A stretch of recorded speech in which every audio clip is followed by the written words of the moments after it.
Така, едно видео как се сменя стоп нормален с стоп диоден на Captiva Face 2011 година.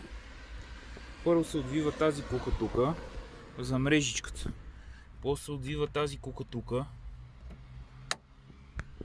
после се отвива болта, който е долу на чекмеджето, вади се цялото чекмедже, вади се чекмеджето тук за резервните инструменти, отваря се кората и ето тук отзад е буксата на стопа. Откача се буксата на стопа и се прекарва кабела отзад за новия стоп. Ето го чекмеджето извадено. Отдолу има една щипка, трябва малко да се дръпне. Ето го как става. Ето куката отвита, тя стои ето тук на кората. Така, дърпаме малко уплътнението тук да освободим. Увиваме горната кука.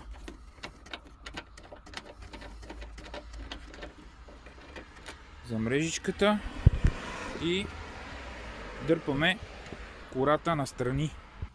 Така, след като сме дръпнали кората настрани, ето там се вижда, това е буксата на стопа. Откачаме я, отвиваме двата болта на стопа и стопа излиза с цялата инсталация. Буксата на стопа е разкачена, болтовете са отвити, дърпаме. Отсам има един шлаух, който трябва да дръпнем и кабела на стопа заедно с всичко останало излиза. Така, ето. Так. И това е стария стоп с цялата инсталация и буксата. Новия диоден стоп с новата букса. Инсталацията влиза директно в диодния стоп. Връщаме и изглабяме по обратния ред. Болтовете на кората са сложени. Ето ги.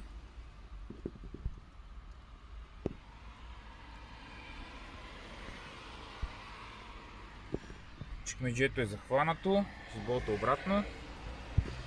Връщаме средното чекмедже на мястото си. Захванато е с този и този болт в двата края. Ето го.